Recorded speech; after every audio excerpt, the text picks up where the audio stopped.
मैंने पुनर्जन्म लेने के बाद सबसे पहला काम पागलों की तरह पढ़ाई छोड़कर अपनी बॉडी को ट्रेन करना शुरू किया। यहाँ तक कि टीचर्स की फेल करने की चेतावनी और मेरी गर्लफ्रेंड लियू रोयान के ब्रेकअप का भी मुझ पर कोई असर नहीं हुआ, क्योंकि मैं जानता था कि सिर्फ 1 महीने बाद पूरी दुनिया में अलग अलग डेविल फ्रूट्स उगने वाले हैं। उस समय जो भी डेविल फ्रूट हासिल करेगा उसे असाधारण शक्तियां मिलेंगी। पिछले जन्म में मुझे भी एक असाधारण शक्ति मिली थी, लेकिन मेरी फ्रूट एबिलिटी कमजोर थी और मेरी फिजिकल फिटनेस भी ज्यादा अच्छी नहीं थी, इसलिए मैं ज़ॉम्बी होर्ड में बुरी तरह मारा गया। अब जबकि मुझे दूसरा मौका मिला था तो जाहिर है कि मैं अपने फ्यूचर नॉलेज का पूरा फायदा उठाने वाला था और हर उस चीज को पकड़ने वाला था जिसे इस्तेमाल किया जा सके। मेरी जानकारी के मुताबिक पास ही एक डेविल फ्रूट मौजूद था, स्कूल के बगल वाली फलों की दुकान में। उस दुकान का नाम भी बड़ा अजीब था, गाइड यू टू ब्यूटीफुल। लेकिन मुझे यह नहीं पता था कि वह डेविल फ्रूट आखिर किस दिन प्रकट होगा, इसलिए मैं हर दिन उस दुकान पर कुछ फल खरीदने जाता और साथ ही यह भी देखा कि वह डेविल फ्रूट आया है या नहीं। लेकिन आज जब मैं हमेशा की तरह दुकान में घूम रहा था और पाइनएप्पल सेक्शन तक पहुंचा, तभी 2 हरी रंग की छोटी शाखाओं ने अचानक मेरा ध्यान खींच लिया। मैंने ऊपर रखे पाइनएप्पल हटाए और उन शाखाओं का असली शरीर मेरी आंखों के सामने आ गया। बिल्कुल सही, यह मेरी यादों वाली उसी डेविल फ्रूट जैसी थी। यही वन पीस दुनिया के 4 एम्परर्स में से काइडो का डेविल फ्रूट था। मैंने तेजी से बिल चुकाया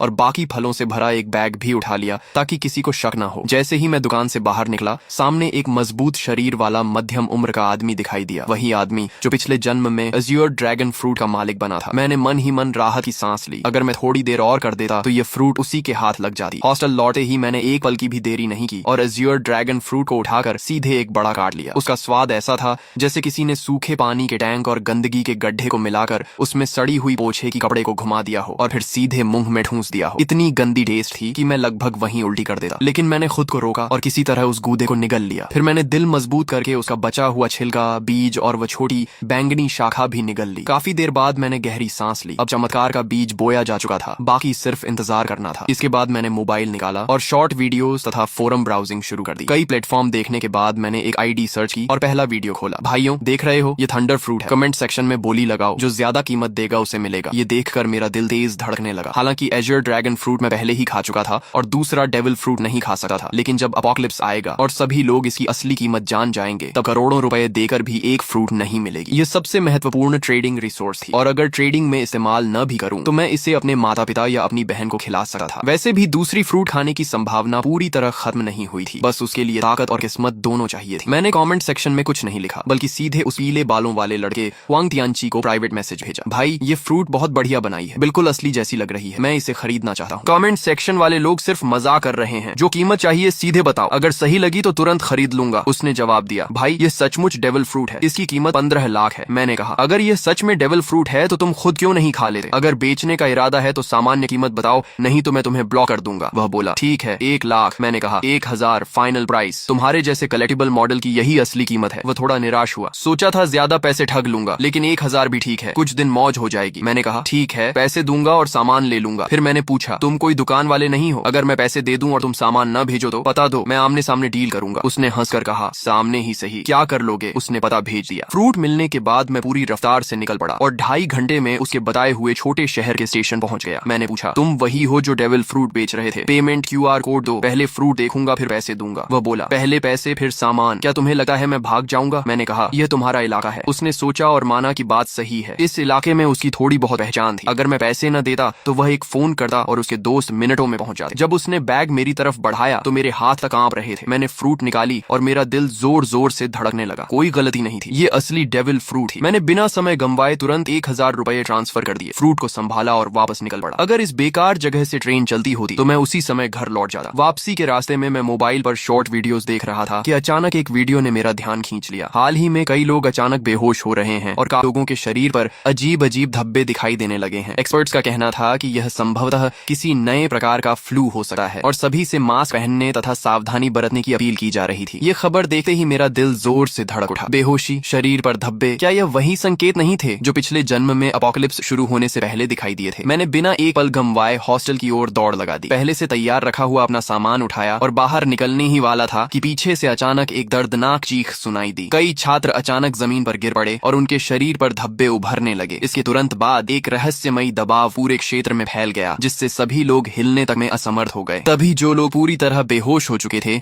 वे अचानक झटके से उठ बैठे। उनकी आंखें लाल हो गईं, नाखून लंबे और नुकीले हो गए और वे पागलों की तरह एक एक कमरे से बाहर निकलने लगे। देखते ही देखते पूरे हॉस्टल में अफरा तफरी मच गई और अनगिनत छात्र रोते चिल्लाते बाहर की ओर भागने लगे। लेकिन उसी क्षण मैंने महसूस किया कि मेरे ब्लड लाइन की गहराइयों से एक शक्ति जाग रही है। मेरे शरीर में एज्योर ड्रैगन की शक्ति उभरने लगी। मैंने सिर उठाकर एक गूंजती हुई गर्जना की। मेरी त्वचा पर नीले ड्रैगन स्केल्स उभर आए, सिर पर ड्रैगन हॉर्न्स निकल आए और मेरे हाथ ड्रैगन क्लॉज में बदल गए। मेरा पूरा शरीर हाइब्रिड ड्रैगन फॉर्म में बदलने लगा। गलियारे में मौजूद छात्र मुझे देखकर बुरी तरह डर गए, क्योंकि उनकी नजर में मैं भी उन लोगों की तरह एक मॉन्स्टर बन चुका था। लेकिन इस हाइब्रिड फॉर्म ने मेरी फिजिकल स्ट्रेंथ, डिफेंस, स्पीड और रिकवरी एबिलिटी को कई गुना बढ़ा दिया था। तभी पीछे से दो ज़ॉम्बीज दहाड़ते हुए मेरी तरफ झपटे। मैंने ड्रैगन क्लॉ घुमाई और उन्हें एक ही वार में दूर फेंक दिया। तभी एक और ज़ॉम्बी दूसरे कमरे से बाहर निकला। मैंने मुंह खोलकर गर्म सांस छोड़ी और अगली ही क्षण आग की लपटों ने उसे राख में बदल दिया। लेकिन सिर्फ इतनी सी फ्लेम ब्रेथ के बाद ही मुझे अपनी स्टैमिना तेजी से घटी हुई महसूस हुई। डेविल फ्रूट की असली ताकत स्टैमिना पर निर्भर करती है। भविष्य में हॉकी कितना भी आम क्यों न हो जाए, आखिरकार खर्च स्टैमिना का ही होता है। अपोकलिप्स के शुरुआती चरण में हर किसी की फिजिकल लिमिट बहुत कम होती है। मैं काइडो जैसी ओनी रेस से नहीं था और न ही उसके जैसा मॉन्स्टर कॉन्स्टिट्यूशन रखता था। इसलिए एज्योर ड्रैगन फ्रूट मिलने के बावजूद मैं उसकी पूरी ताकत नहीं निकाल सकता था। लेकिन मेरे पास इसका समाधान था। मैंने अपना बेसबॉल बैट उठाया। यह खास तौर पर बनवाया गया हैवी रीइंफोर्स्ड बैट था,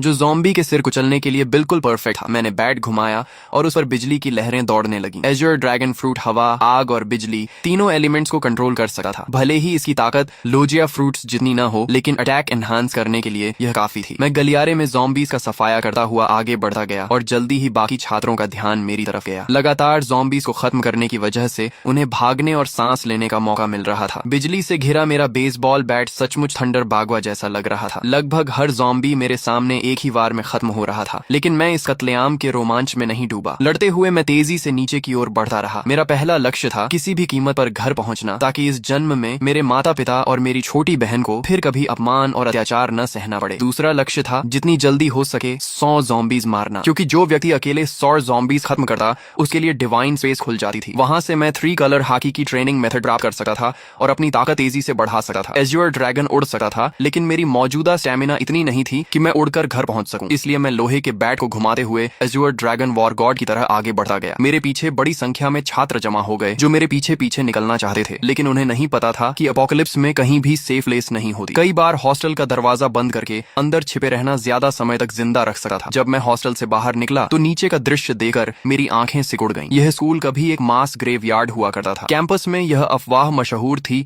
कि यहाँ यिन एनर्जी बहुत ज्यादा है और इसी वजह से आसपास रहने वाले लोग अक्सर बीमार पड़ जाते थे। बाद में एक फेंग शुई मास्टर ने सलाह दी थी कि यहाँ एक स्कूल बनाया जाए ताकि युवाओं की यांग एनर्जी इस जगह की यिन एनर्जी को दबा सके। लेकिन अब जो कंकाल वर्षों से जमीन के नीचे दफन थे, ज़ॉम्बी वायरस के प्रभाव से सभी जमीन फाड़कर बाहर निकल आए थे और जो भी जीवित इंसान दिख रहा था उस पर हमला कर रहे थे। कोई मुझे बचाओ! पूरे कैंपस में हाहाकार मचा हुआ था। हर कोई जान बचाने के लिए भाग रहा था। लोग घबराहट में एक दूसरे से टकरा रहे थे। लेकिन मैंने किसी पर ध्यान नहीं दिया और सीधे मेन गेट की दिशा में बढ़ता गया। रास्ते में चाहे ज़ॉम्बी मिले या स्केलेटन मॉन्स्टर, मैंने सबको अपने बैट से कुचल दिया। आखिरकार जब मैं स्कूल गेट तक पहुंचा तभी मेरा शरीर अचानक रुक गया। सिर्फ मैं ही नहीं, सभी लोग और यहाँ तक कि ज़ॉम्बीज भी वहीं थम गए। ऐसा लगा जैसे पूरे संसार का टाइम फ्रीज हो गया हो। फिर मेरी आंखों के सामने अंधेरा छा गया। Divine descent, devil fruits have arrived, divine space activated. जब मैंने दोबारा आंखें खोली तो खुद को एक रहस्यमयी स्थान में पाया। यहाँ न समय था, न दिशा, न कोई वास्तविक स्थान। केवल 2 लाइट स्क्रीन्स मौजूद थी, एक बड़ी और एक छोटी। बड़ी स्क्रीन पर लिखा था डिवाइन शॉप और छोटी स्क्रीन पर लिखा था पर्सनल पैनल। पिछले जन्म में मैं इन चीजों से भली भांति परिचित था। यह किसी अज्ञात सत्ता द्वारा दिया गया अवसर था, जहाँ पॉइंट्स के बदले टेक्निक्स, इक्विपमेंट, स्किल्स और रिसोर्सेज खरीदे जा सकते थे। तभी घोषणा हुई, आप पहले व्यक्ति हैं जिसने 100 ज़ॉम्बीज का शिकार किया है। आपको डिवाइन रिवॉर्ड प्राप्त होगा। आपने अपोकलिप्स शुरू होने के 10 मिनट के भीतर 100 पॉइंट्स प्राप्त कर लिए हैं, इसलिए आपको विशेष रिवॉर्ड दिया जाएगा। इसके बाद मेरे सामने 3 विकल्प आए। पहला रिवॉर्ड था परफेक्ट फ्रूट, जो मेरे एज्योर ड्रैगन फ्रूट को पूर्ण अवस्था में पहुंचा देता। इसके बाद फ्रूट की सभी साइड इफेक्ट्स समाप्त हो जाती। मैं सी स्टोन और सी वाटर से प्रभावित नहीं होता और यहाँ तक कि दूसरा डेविल फ्रूट भी खा सकता था बिना शरीर फटे। दूसरा रिवॉर्ड था हॉकी जीनियस। इसके लिए किसी ट्रेनिंग या पॉइंट्स की जरूरत नहीं थी। मुझे तुरंत 3 कलर हॉकी जागृत हो जाती और बिना अभ्यास के भी धीरे धीरे बढ़ती रहती। यदि मैं ट्रेनिंग करता तो इसकी ग्रोथ स्पीड 2 गुनी हो जाती। तीसरा रिवॉर्ड था ज़ॉम्बी स्लेयर डिवाइन वेपन। मुझे अपनी पसंद का सुप्रीम ग्रेड वेपन मिलता जो ज़ॉम्बीज को 2 गुना डैमेज देता। फ्रूट, हॉकी या वेपन, 3 में से एक चुनना था। पहला और तीसरा रिवॉर्ड तुरंत कॉम्बैट पावर बढ़ाते थे, जबकि दूसरा धीरे धीरे ताकत बढ़ाता, लेकिन उसकी पोटेंशियल लिमिट कहीं अधिक थी। पिछले जन्म के अनुभव के अनुसार बाद के चरणों में भी हॉकी कभी आउटडेटेड नहीं हुई थी। मैं कुछ क्षण सोच में पड़ गया। तभी मुझे काइडो की कही बात याद आई, हॉकी ही असली आधार है। रॉजर और गार्ब के पास कोई डेविल फ्रूट नहीं थी, फिर भी वे दुनिया के सबसे शक्तिशाली योद्धा बने। यहाँ तक कि काइडो ने हॉकी को इतना महत्व दिया कि उसने मैंने अपनी फ्रूट अवेकनिंग तक पर ज्यादा ध्यान नहीं दिया। ये सोचते ही मैंने फैसला कर लिया, ताकतें जितनी ज्यादा हों उतना अच्छा नहीं। असली बात यह है कि किसी एक ताकत को उसकी सीमा तक पहुंचाया जाए। एज्योर ड्रैगन फ्रूट कितनी शक्तिशाली बनेगी ये पूरी तरह मेरी फिजिकल स्ट्रेंथ पर निर्भर था। अगले ही क्षण मैंने हाकी जीनियस चुन लिया। तुरंत 3 कलर हाकी मेरे भीतर जाग उठी। काली ऊर्जा की एक पतली परत मेरी मुठियों पर चढ़ गई। यह आर्मामेंट हाकी थी। इसके बाद मैंने कुछ पॉइंट्स खर्च करके 5 वाटर मीट खरीदे, जो तेजी से स्टेमिना रिकवर करने वाला फूड था और लड़ाई में लंबे समय तक टिकने में मदद करता था। पर्सनल पैनल सिर्फ स्टेटस स्क्रीन नहीं थी, बल्कि कम्युनिकेशन डिवाइस भी थी। अपोकलिप्स में जब मानव सभ्यता टूट गई थी, तब लोग इसी पैनल के कम्युनिकेशन फंक्शन से संपर्क बनाए रखते थे। इसमें अलग अलग चैनल्स भी बने हुए थे और बहुत से लोग पहले ही बातचीत शुरू कर चुके थे। तभी घोषणा हुई, स्पेस कनेक्शन समाप्त होने वाली है। भविष्य में केवल विचार करते ही डिवाइन स्पेस में प्रवेश किया जा सकेगा। मेरी आंखों के सामने फिर अंधेरा छा गया। जब मैंने दोबारा आंखें खोली तो मैं वापस अपने शरीर में था। चारों ओर अनगिनत ज़ॉम्बीज और घबराए हुए छात्र शिक्षक मौजूद थे। मैंने तुरंत एक वाटर मीट मुंह में ठूंस ली और तेजी से खाते हुए स्कूल गेट की ओर बढ़ने लगा। तभी मुझे अचानक खतरे का एहसास हुआ। मैंने तुरंत अपना शरीर एक ओर घुमा लिया। जिस जगह मैं खड़ा था वहां अगले ही पल जमीन फट गई और एक स्केलेटन आर्म बाहर निकल आई। बहुत से लोग सोच रहे थे कि शहर छोड़कर किसी सुनसान जगह चले जाएंगे और किसी तरह जीवित रहेंगे, लेकिन उन्हें नहीं पता था कि अब इस दुनिया में 1 इंच भी सुरक्षित जमीन नहीं बची थी। इसी दौरान रास्ते में चल रही कारों के रेडियो पर इमरजेंसी ब्रॉडकास्ट लगातार बज रहा था। यह राष्ट्रीय आपातकालीन सूचना है। सभी नागरिक शांत रहें, अपने घरों के अंदर रहें और दरवाजे खिड़कियां बंद रखें। हमारी सेना पूरी तरह सक्रिय हो चुकी है। रेडियो पर आगे घोषणा हुई, हमारी बायोलॉजिकल लैबोरेटरीज भी एंटीडोट विकसित करने में लगी हुई हैं। कृपया शांति बनाए रखें और घबराहट में कोई गलत कदम न उठाएं। लेकिन मैं जानता था कि सच्चाई इससे कहीं ज्यादा भयावह है। ज़ॉम्बी वायरस की पहली लहर हवा के जरिए फैलती थी और जिन लोगों की फिजिकल कॉन्स्टिट्यूशन कमजोर होती थी वे सबसे पहले संक्रमित होते थे। इसी वजह से हॉस्पिटल्स और ओल्ड एज होम्स संक्रमण के सबसे बड़े केंद्र बन गए थे। अपोकलिप्स शुरू होने के बाद वायरस का मुख्य संक्रमण तरीका ब्लड ट्रांसमिशन बन जाता था। ऐसी स्थिति में सेना के जवान जिनकी फिजिकल फिटनेस सबसे अच्छी होती थी, उनके संक्रमित होने की संभावना बहुत कम रहती थी। इसलिए अपोकलिप्स की शुरुआत में मिलिट्री अभी भी कुछ हद तक प्रभावी रहती थी, लेकिन मैं जानता था कि यह ज्यादा समय तक नहीं चलेगा। अगर सेना तेजी से ज़ॉम्बीज को खत्म करना चाहती तो उसे गन्स और अन्य फायर आर्म्स का इस्तेमाल करना पड़ता, लेकिन ऐसा करने पर उन्हें पॉइंट्स नहीं मिलते। पॉइंट्स के बिना वे मजबूत नहीं बन सकते थे। दूसरी तरफ ज़ॉम्बीज लगातार विकसित होते जाते और आखिरकार ऐसे स्तर पर पहुंच जाते जहां सामान्य फायर आर्म्स भी उनके सामने बेअसर हो जाती। जैसे जैसे ज़ॉम्बीज मजबूत होते, सेना कमजोर पड़ती जाती और समाज का पतन तेजी से होने लगा। इसलिए इस अपोकलिप्स में असली उम्मीद सिर्फ एक ही थी, हर इंसान को योद्धा बनना होगा और खुद ज़ॉम्बीज से लड़ना होगा। यह एक ऐसी सर्वाइवल कंपटीशन थी जिसमें केवल योग्य और शक्तिशाली लोग ही आगे बढ़ सकते थे। मेरी कार तेज रफ्तार से सड़क पर दौड़ रही थी। रास्ते में अगर कोई ज़ॉम्बी सामने आ भी जाता तो मैं ब्रेक लगाने की बजाय उसे सीधा टक्कर मारकर आगे निकल जाता। तभी अचानक मेरा फोन बज उठा। कॉल उठाते ही दूसरी तरफ से मेरी छोटी बहन की घबराई हुई आवाज सुनाई दी, भैया आप कहाँ हो? बाहर बहुत सारे ज़ॉम्बीज हैं, बहुत डर लग रहा है। मैंने तुरंत पूछा, मैं ठीक हूँ, तुम कैसी हो? मम्मी पापा ठीक है ना? उसने राहत की सांस लेते हुए कहा, मम्मी ने आपकी बात मानकर पहले ही छुट्टी ले ली थी और मुझे स्कूल से घर ले आई थी। पापा अभी हॉस्पिटल में हैं। उन्होंने कहा है कि उन्होंने ऑफिस लॉक कर लिया है और फिलहाल सुरक्षित हैं। भैया आप तो सचमुच भविष्यवक्ता निकले। अगर आपने मम्मी को जबरदस्ती छुट्टी लेने के लिए न कहा होता तो शायद हम अभी बाहर ही मर चुके होते। पिछले 1 महीने से मेरी बहन औचिंग बहुत हैरान थी, क्योंकि मैं हर दिन बड़ी मात्रा में डेली नेसेसिटीज घर भेज रहा था। जब भी परिवार पूछता कि इतना सामान क्यों जमा कर रहा हूँ, मैं कोई जवाब नहीं देता था। उन्हें यह भी नहीं पता था कि मेरे पास इतना पैसा आया कहाँ से। असल में मेरे पास कोई पैसा नहीं था, सिर्फ 1 महीने में इतना कमाना भी असंभव था। लेकिन जब अपोकलिप्स आने ही वाला था तो मुझे कर्ज लेने से डरने की क्या जरूरत थी। मैंने लगभग हर ऑनलाइन प्लेटफॉर्म से लोन ले लिया था। अगर माता पिता को समझाने की समस्या न होती तो शायद मैं घर तक गिरवी रख देता। हालांकि डिवाइन स्पेस के मौजूद होने के कारण बहुत ज्यादा रिसोर्सेज जमा करने की जरूरत भी नहीं थी। यह सामान सिर्फ इमरजेंसी के लिए था। हम बात ही कर रहे थे कि सामने एक लग्जरी कार अचानक रास्ते में कूद पड़े ज़ॉम्बी से बचने की कोशिश में पलट गई। उसी पल एक भयानक चेन कलिजन शुरू हो गई। पीछे आ रही कई गाड़ियां एक दूसरे से टकरा गईं और कुछ ही सेकंड में सड़क पर तबाही मच गई। कई लोग वहीं मारे गए, लेकिन मैं पहले से जानता था कि ऐसा होगा। अब रुकना संभव नहीं था। मैंने तुरंत अपना बैकपैक और बेसबॉल बैट पकड़ा, एज्योर ड्रैगन फॉर्म में बदल गया और कार की छत ओढ़कर सीधे आसमान में उड़ गया। बादलों और धुंध ने मेरे विशाल ड्रैगन बॉडी को ऊपर उठाया और मैं तेजी से आसमान की ओर बढ़ गया। यह चमत्कारी दृश्य देखकर सड़क पर मौजूद सभी लोग स्तब्ध रह गए। पहले से भयानक कार एक्सीडेंट अब और भी ज्यादा अराजक हो गया, लेकिन मुझे नीचे हो रहे हंगामे से कोई मतलब नहीं था। मैं सीधे बादलों के बीच घुस गया और अपने घर की दिशा में उड़ने लगा। बीच बीच में मैं बैकपैक से वाटर मीट निकाल कर खाता ताकि स्टेमिना रिकवर होती रहे। मेरी मौजूदा ताकत इतनी नहीं थी कि मैं लगातार लंबे समय तक उड़ सकूं। आखिरकार जब सारी वाटर मीट खत्म हो गई तो मुझे जमीन पर उतरना पड़ा और मैं वापस ह्यूमन फॉर्म में बदल गया। मैंने आसपास नजर दौड़ाई। फिलहाल वहां कोई ज़ॉम्बी दिखाई नहीं दे रहा था। मैंने तुरंत डिवाइन स्पेस में प्रवेश किया और फिर से 5 वाटर मीट एक्सचेंज कर ली और उन्हें बैकपैक में भर लिया। इस समय मेरे बैकपैक में सिर्फ 5 वाटर मीट और एक थंडर फ्रूट थी। एक वाटर मीट खाने के बाद मैंने दोबारा उड़ान नहीं भरी, क्योंकि वाटर मीट स्टेमिना तो रिकवर कर सकती थी, लेकिन अगर लगातार उसी पर निर्भर रहा जाए तो स्टेमिना कंजम्पशन और तेज हो जाती थी। साथ ही मेंटल फटीग को यह बिल्कुल रिकवर नहीं कर सकती थी। मैंने मैप खोला और अपनी स्थिति देखी। मुझे किसी हाईवे तक पहुंचना था और वहां से एक व्हीकल हासिल करनी थी। दिशा तय करने के बाद मैं फिर से एज्योर ड्रैगन में बदल गया। इस बार मैं सिर्फ 10 मिनट तक उड़ा और जल्द ही नीचे एक हाईवे दिखाई देने लगी, जहां अनगिनत व्हीकल तेज रफ्तार से दौड़ रही थी। मेरा लक्ष्य था कोई मजबूत ऑफ रोड एसयूवी ढूंढना। नीचे सड़क पर मौजूद कई लोगों ने आसमान में उड़ते एज्योर ड्रैगन को देख लिया था। तुरंत लोगों ने अपने फोन्स निकालकर वीडियो बनाना शुरू कर दिया और उसे डिवाइन स्पेस के कम्युनिकेशन चैनल पर अपलोड कर दिया। दोस्तों, मैंने ड्रैगन देखा है, बहुत बड़ा एज्योर ड्रैगन, कम से कम 10 मीटर लंबा होगा, किसी ने लिखा। दूसरे ने जवाब दिया, ये जरूर काइडो का एज्योर ड्रैगन फ्रूट होगा। पता नहीं किस लकी आदमी को इतनी ताकतवर मिथिकल बीस्ट फ्रूट मिल गई। तभी किसी और ने लिखा, मुझे भी कभी थंडर फ्रूट मिली थी, लेकिन मैंने उसे नकली समझकर बेच दिया। ये मैसेज लिखने वाला वही पीले बालों वाला हुआंग तियंची था। उसे अब पछतावे से खुद को मार लेने का मन कर रहा था। आखिर उसने असली थंडर फ्रूट सिर्फ 1000 रुपए में बेच दी थी। जीजू से यूजो जाने वाले हाईवे के ऊपर उड़ते हुए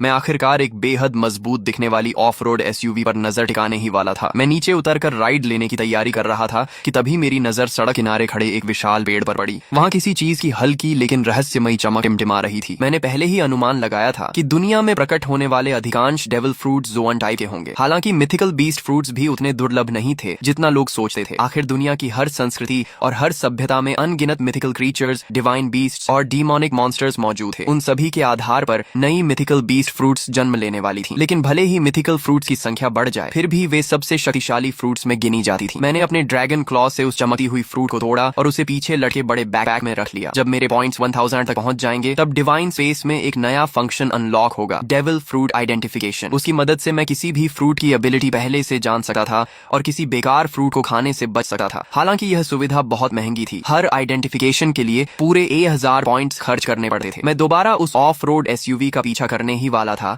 कि अचानक आगे चल रहा एक बड़ा ट्रक बुरी तरह पलट गया। उसी पल उसके अंदर से 3 ज़ॉम्बीज बाहर निकले और आसपास की गाड़ियों पर हमला करने लगे। लेकिन उस समय किसी के पास रुकने का साहस नहीं था। एक ड्राइवर ने एक्सेलरेटर पूरी ताकत से दबाया और सीधे ज़ॉम्बीज के ऊपर गाड़ी चढ़ा दी। फिर वह गाड़ी को दाएं बाएं घुमाकर ज़ॉम्बीज को गिराने की कोशिश करने लगा। उसकी इस हरकत ने तुरंत एक और चेन एक्सीडेंट पैदा कर दिया। मैंने उधर सिर्फ एक नजर डाली और फिर पलटे हुए ट्रक के पास उतर गया। ह्यूमन बीस्ट फॉर्म में बदलकर मैंने ट्रक के किनारे को पकड़ लिया और एज्योर ड्रैगन की विशाल शक्ति का इस्तेमाल करते हुए उसे जबरदस्ती सीधा खड़ा कर दिया। एज्योर ड्रैगन फ्रूट द्वारा दी गई स्ट्रेंथ वास्तव में भयावह थी। इसके बाद मैं ट्रक के अंदर घुसा और खुद उसे चलाने लगा। जब धीरे धीरे मुझे एहसास हुआ कि वे सभी मेरी ट्रक के पीछे पीछे चल रही हैं। मैंने रियर व्यू मिरर में यह दृश्य देखा, लेकिन मुझे इससे कोई फर्क नहीं पड़ा। जब तक वे मेरे काम में रुकावट नहीं डालते, उन्हें मेरे पीछे आने से कोई समस्या नहीं थी। रास्ते भर बार बार एक्सीडेंट्स होते रहे। मैं समय समय पर ट्रक से उतरता, ज़ॉम्बीज को खत्म करता और सड़क साफ करता। तभी एक मोटा और अमीर दिखने वाला मध्यम उम्र का आदमी मुस्कुराते हुए मेरे पास आया और बोला, अगर आप मेरी सुरक्षा करेंगे तो मैं आपको जितना पैसा चाहिए उतना दे सकता हूँ। मैंने उसकी तरफ ठंडी नजर से देखा और कहा, एक कदम और आगे बढ़ाया तो मरोगे। वह आदमी इतना डर गया कि अनजाने में वहीं घुटनों के बल बैठ गया। उस समय मेरी ड्रैगन फॉर्म और उससे निकल रही किंगली ऑरा उसे ऐसे महसूस हो रही थी जैसे उसके सामने कोई सर्वोच्च शासक खड़ा हो। मेरी हल्की सी कॉन्करर्स हाकी ने आसपास खड़े कई लोगों को डर से जड़ कर दिया। फिर भी मौत का डर इंसान से कुछ भी करवा सकता है। एक बेहद खूबसूरत मैच्योर वुमन हिम्मत करके मेरे पास आई। अपोकलिप्स के बीच भी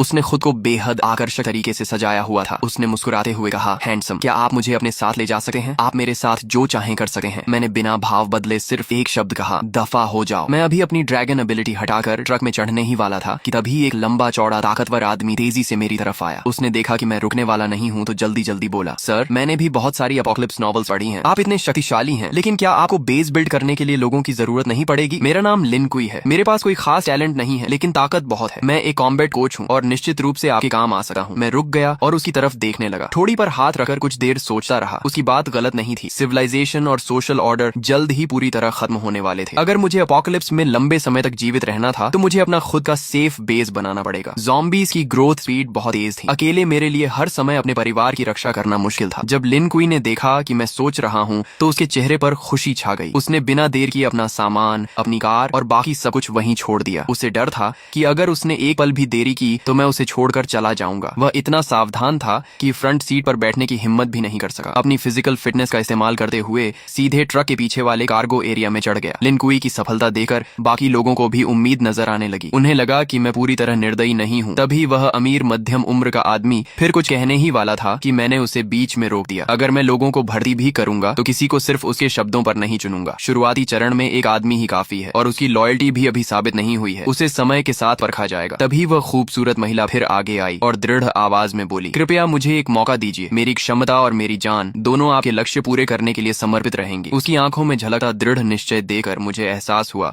कि यह महिला साधारण नहीं है, शायद इसमें वाकई कुछ खास था। मैंने कुछ सेकंड तक उसे ध्यान से देखा और फिर कहा, गाड़ी में चढ़ जाओ। महिला खुशी से झूम उठी, लेकिन मेरी अनुमति के बिना वह भी फ्रंट सीट पर नहीं बैठी। उसने अपनी पूरी ताकत लगाकर ट्रक के पीछे वाले कार्गो एरिया में चढ़ना शुरू कर दिया। मैं यह सब देखकर मन ही मन सिर हिलाने लगा। शायद यह महिला सिर्फ एक सुंदर चेहरा नहीं थी, पीछे खड़े कई लोग भी इन दोनों की तरह मेरे साथ जाना चाहते थे। लेकिन जैसे ही मैंने हल्की सी कॉन्करर्स हाकी छोड़ी, सभी डर के मारे जमीन पर गिर पड़े। उनमें से किसी ने कांपती आवाज में कहा, हे भगवान, इस बॉस ने तो कॉन्करर्स हाकी भी जगा ली है। कुछ अनुभवी वन पीस फैंस तुरंत इस किंगली ऑरा को पहचान गए। मैं वापस ड्राइवर सीट पर बैठा और ट्रक को आगे बढ़ा दिया। करीब 2.5 घंटे की यात्रा के बाद आखिरकार मुझे सड़क किनारे एक सर्विस एरिया दिखाई दिया, लेकिन वह जगह पूरी तरह ज़ॉम्बीज़ के कब्जे में थी। रास्ते से गुजरने वाले लोग वहां फ्यूल और फूड लेने जाना चाहते थे, लेकिन वहां मौजूद ज़ॉम्बीज़ की भारी संख्या देकर हिम्मत नहीं कर पा रहे थे। मगर मुझे इसकी चिंता नहीं थी। जैसे ही ट्रक वहां रुका, ज़ॉम्बीज़ का एक बड़ा झुंड हमारी तरफ दौड़ पड़ा। वे ड्राइवर कैबिन में तो नहीं घुस सकते थे, इसलिए ट्रक के पीछे चढ़कर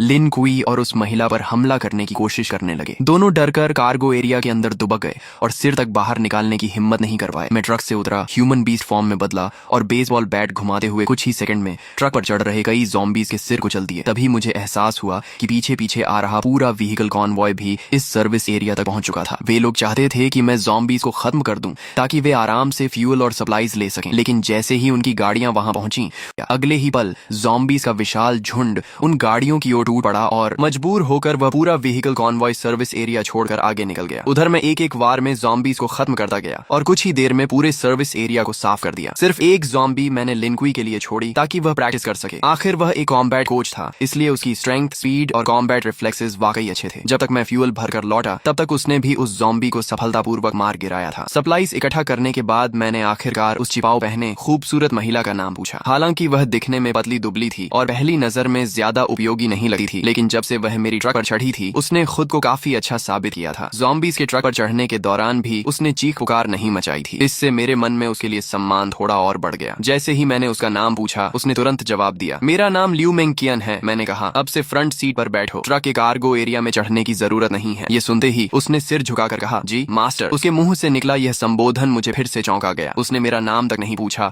और सीधे मुझे मास्टर कहकर संबोधित करने लगी। जो व्यक्ति अपना ईगो और प्राइड छोड़ सकता है, वही एपोकलिप्स जैसी दुनिया में ज्यादा समय तक जीवित रह सकता है। थोड़ी देर बाद हम फिर से यात्रा पर निकल पड़े। रास्ते में मुझे एक बार फिर मेरी बहन आओ चिंग का फोन आया, भैया आप कहाँ हो? पापा हॉस्पिटल के ऑफिस में फंसे हुए हैं। मैंने सुना है हॉस्पिटल में सबसे ज्यादा ज़ॉम्बीज़ हैं। पापा के पास खाना पानी भी नहीं है। मुझे बहुत डर लग रहा है कि उन्हें कुछ हो न जाए। उसकी आवाज रोने जैसी हो गई थी। फोन के दूसरी तरफ मेरी माँ की आवाज भी सुनाई दी, हाउ हाउ, तुम्हारे स्कूल का क्या हाल है? तुम अपना ध्यान रखना, हम तुम्हें बचाने का कोई रास्ता ढूंढ लेंगे। मैंने कहा, माँ चिंता मत करो, मुझे काइडो का एजर ड्रैगन फ्रूट मिल गया है। डेविल फ्रूट का नाम सुनते ही आओ चिंग का डर काफी कम हो गया। हम भाई बहन पूरे 1 घंटे तक फोन पर बातें करते रहे। कॉल खत्म होने के बाद मैंने तुरंत अपने पिता को फोन किया। मैंने उन्हें बताया कि मैं अब एबिलिटी यूजर बन चुका हूँ और जल्द ही हॉस्पिटल पहुंचकर उन्हें बचा लूंगा। मैंने उन्हें सख्त हिदायत दी कि ऑफिस के अंदर छिपे रहें और बाहर निकलने की कोशिश न करें। दूसरी तरफ ऑफिस में फंसे एओहाई भूख, प्यास और लगातार दरवाजा पीटे ज़ॉम्बीज़ की वजह से बेहद परेशान थे। वह आधी नींद और आधी बेहोशी की हालत में थे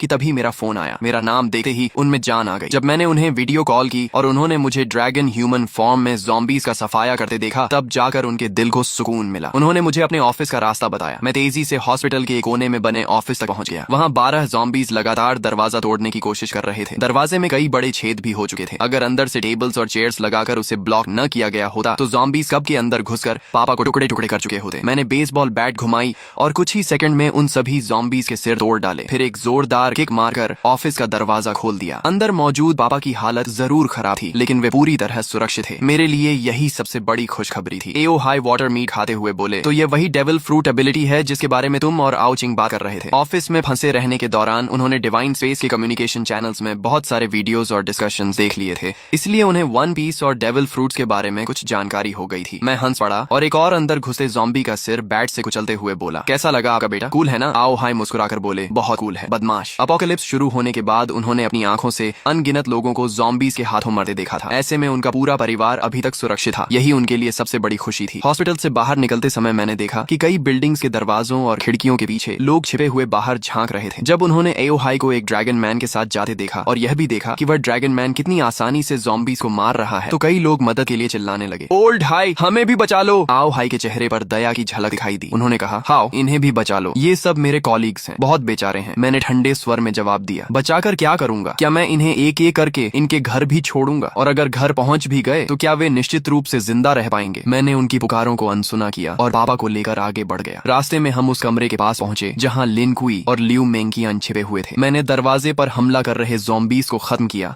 और फिर एक बार में दरवाजा तोड़ दिया। मुझे देखकर दोनों तुरंत बाहर आ गए और एक साथ बोले, मास्टर। ये सुनकर आओ हाई की आंखें फैल गईं। एक तरफ मांसपेशियों से भरा विशाल आदमी और दूसरी तरफ एक बेहद खूबसूरत महिला, दोनों मेरे सामने इतनी इज्जत से झुके हुए थे। खासकर लियू मेंकियान द्वारा मुझे मास्टर कहना उन्हें और भी अजीब लग रहा था। उनके चेहरे पर साफ लिखा था, हे भगवान, मेरा बेटा आखिर बाहर क्या क्या कर रहा है। यहाँ तक कि मेरी 2 जन्मों की मोटी चमड़ी भी थोड़ा गर्म हो गई। मैंने सामान्य बने रहने की कोशिश करते हुए कहा, ये दोनों रास्ते में मिले छोटे भाई बहन जैसे हैं। लेकिन आओ हाई की आंखें साफ कह रही थीं कि उन्हें मेरी बात पर जरा भी विश्वास नहीं हुआ। मैं और कुछ समझाने की बजाय चुप हो गया। हम सभी ट्रक तक पहुंचे। मैंने पापा को फ्रंट सीट पर बैठाया और लियू मेंकियन को फिर से कार्गो एरिया में भेज दिया। जब हम घर पहुंचे तो मेरी बहन आओ चिंग ने लियू मेंकियन को देखते ही आश्चर्य से मुंह खोल दिया। वाह, कितनी सुंदर महिला है। और अभी इसने भैया को क्या कहा, मास्टर? फिर उसने लिन कुई की तरफ देखा, और ये मसल मॉन्स्टर कौन है? अगर कोई कह दे कि यह स्पेशल फोर्सेस का सैनिक है तो भी मैं मान लूंगी, और ये भी भैया को बॉस कह रहा है। इस समय लियू मेंकियन एक परफेक्ट मेड की तरह दोनों हाथ पेट के सामने जोड़कर शांति से मेरे पीछे खड़ी थी। वहीं लिन कुई काफी असहज महसूस कर रहा था। वह मिलनसार व्यक्ति था, लेकिन यह उसके बॉस का परिवार था, इसलिए उसे समझ नहीं आ रहा था कि कैसे व्यवहार करे। आखिर मेरी माँ लियू यून ने स्थिति संभाली और मुस्कुराते हुए कहा, सबको भूख लगी होगी ना? जैसे ही उन्हें पता चला था कि मैं और पापा लौट रहे हैं, उन्होंने सोना छोड़ दिया और पूरी रात खाना बनाने में लगा दी थी ताकि हम दोनों गरम खाना खा सकें। लेकिन उन्हें यह उम्मीद नहीं थी कि मैं 2 और लोगों को साथ ले आऊंगा, इसलिए खाना थोड़ा कम पड़ रहा था। अच्छी बात यह थी कि मैंने पहले से बहुत सारे कैंड फूड्स जमा कर रखे थे। कुछ कैंस खोलकर माँ ने पूरा बड़ा डिनर तैयार कर दिया। जब मैंने देखा कि लिन कुई और लियू मेंकियन अभी भी किनारे खड़े हैं तो मैंने उन्हें भी खाने के लिए बुलाया। लिन कुई आगे बढ़ने ही वाला था कि लियू मेंकियन बोली, मुझे थोड़ा कैंड फूड दे दीजिए, मैं मास्टर के साथ एक ही टेबल पर नहीं बैठ सकती। ये सुनते ही कमरे में मौजूद सभी लोग स्तब्ध रह गए। आओ चिंग की नजरें मेरे और लियू मेंकियन के चेहरे पर बार बार घूमने लगी। फिर शरारती मुस्कान के साथ बोली, अब मैं समझ गई, इसे फ्लर्टिंग कहते हैं। उसकी बात पूरी होने से पहले ही मैंने उसके सिर पर हल्का सा नॉक मार दिया। वह दर्द से आंखों में आंसू भरकर मेरा हाथ पकड़कर काटने लगी। डिनर खत्म होने के बाद मैंने बैकपैक से 2 डेविल फ्रूट्स निकाली। मेरे पास अभी 2 डेविल फ्रूट्स हैं, एक थंडर फ्रूट है और दूसरी की एबिलिटी अभी पता नहीं है। तुम लोग इनमें से खा लो। यह सुनकर लिन कुई और लियू मेंकियन